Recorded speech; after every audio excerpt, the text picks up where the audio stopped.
Welcome to This Explainer. Imagine opening up your laptop and having a real, fluid conversation with someone you love. They blink, they smile, they even bring up that cross-country road trip you took together years ago. But here's the catch.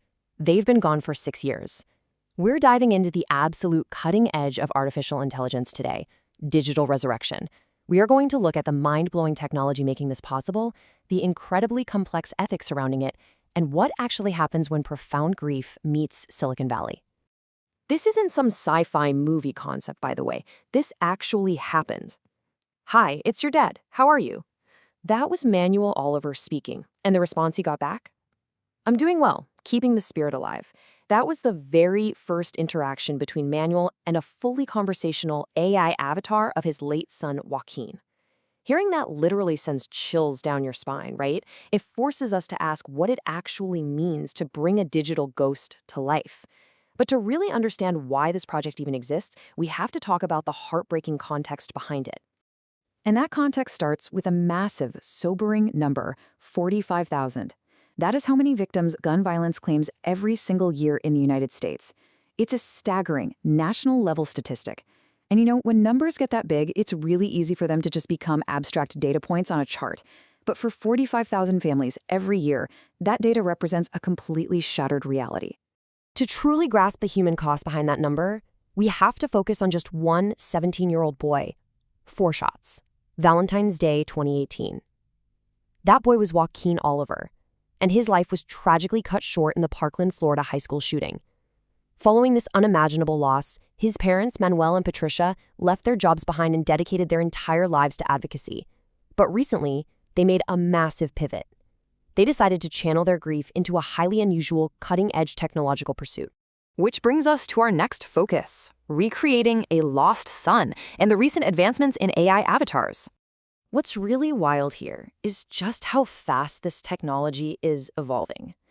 Back in 2020, the family released the video for an unfinished votes campaign. It was impactful, but the tech was pretty limited. It was essentially just a face swap put over an actor reading a script. But then, in 2021, an independent tech CEO who was looking for a way to get advice from his own late grandfather built a foundational AI model to simulate his grandpa's reasoning. Fast forward to 2024, and those two entirely separate paths cross. The Olivers teamed up with those developers to create Avatar 2.0, a fully conversational, dynamic model of Joaquin. So you might be wondering, how do you actually build a digital double of someone? Well, step 1 is getting the baseline data. And surprisingly, developers only need photos and about 30 seconds of clean voice audio to clone someone's likeness and speech. Just 30 seconds. But step 2 is where it gets really deeply personal. They have to program the personality. So Manuel fed the AI data on the things Joaquin loved, like fan shoes, Nike, books like The Hunger Games, and highly specific memories, like their cheap road trips to visit baseball parks. Then, in step 3, the algorithm takes all of that incredibly human data, simulates reasoning, and predicts how Joaquin actually would speak in brand new situations. The final result of all that, Avatar 2.0, is absolutely staggering in its realism. We aren't talking about something just reading a pre-written script anymore. This model simulates blinking. It has micro-expressions. It responds completely spontaneously to real-time prompts from the person talking to it. It actually remembers those specific personal baseball trip memories programmed into it. And, maybe the most incredible part, it's multilingual. The avatar can speak 28 different languages, meaning it can communicate fluently in Spanish, which was a massive part of their Venezuelan-American household. Let's move on to the next part of this explainer. AI as an advocacy tool and how it's changing the conversation.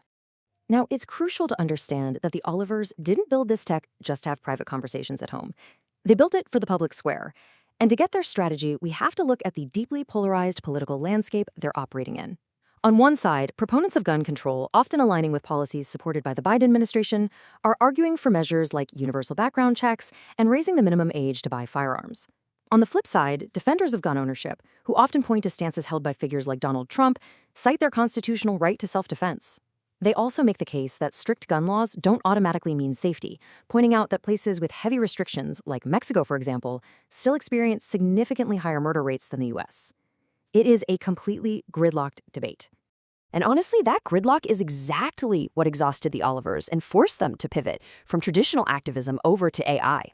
Think about it. Traditionally, Manuel and Patricia were driving 80,000 kilometers across the country. They were attending endless public hearings, and in some cases, they were even forcibly removed from them. They literally hit a wall of physical human limitation. But with AI activism, Joaquin's avatar can reach millions of people online in an instant. It completely bypasses physical borders. It doesn't need to sleep. And most importantly for the parents, it is absolutely impossible to forcibly silence or drag out of a room. It's become the ultimate tireless advocate. That brings us to a really tricky part of all this: navigating the uncanny valley and the ethics of digital legacy. Introducing this kind of powerful technology into the real world, let alone into a grieving family's living room, creates some serious friction. You have probably heard the term before, but let's define the uncanny valley just to be clear. It's that unsettling, slightly creepy psychological feeling you get when an artificial creation looks almost perfectly human, but something is just a tiny bit off. Your brain basically signals that something isn't right, which creates unease. And in the context of digital resurrection, this isn't just a technical glitch. It is a profound emotional hurdle. We can actually see that emotional uncanny valley playing out right inside the Oliver family itself. For Manuel, the AI brings profound comfort. He says, "My happiness relies on AI. It's a way to heal." Seeing a version of his son smile and speak brings him genuine joy. But Joaquin's sister, Andrea, she has a completely different but equally valid reaction.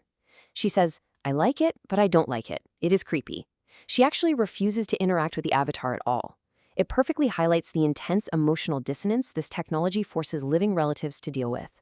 And, the developers behind the tech are incredibly clear-eyed about this reality. The AI creator himself issued a pretty stark warning, saying, at the end of the day, it's not Joaquin. It's a collection of memories and thoughts and information. And that is such a vital reminder for all of us. An algorithm, no matter how brilliantly trained on someone's favorite books or most cherished childhood memories, doesn't have a soul. It only knows what it's been fed. It's really just a mirror reflecting data back at the person looking into it. Let's look ahead now to our final section, the future of digital legacy. So what exactly happens when these digital avatars step out of the living room and into the global spotlight? Well, Joaquin's avatar made its public debut in a truly surreal way. The family threw a 25th birthday party for Joaquin on a rooftop in Washington, D.C., right overlooking a mural painted in his honor.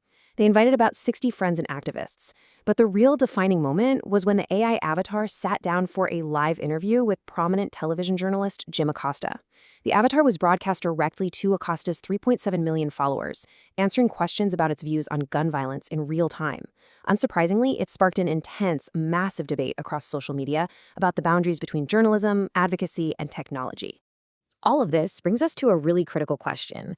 Is this about reviving a loved one, or is it simply a powerful new tool to make sure a message is heard? Manuel Oliver is actually very upfront about this. He admits they aren't actually reviving Joaquin. He knows that's impossible. Instead, he views this AI as a highly advanced, highly disruptive megaphone. It is a deliberate strategy to reclaim the narrative and force society to look at the human face of a political debate, even if that face is digitally rendered. And that leaves us with one final, incredibly provocative thought to wrap up this explainer. As this AI tech becomes more accessible, it's not just going to be activists using it. It's going to be all of us. When our digital footprints outlive us, when just a handful of photos and 30 seconds of our voice is all it takes to simulate our very existence, who controls our legacy? Who actually gets to decide what we say after we're gone? It is a question we are all going to have to answer, and probably much sooner than we think.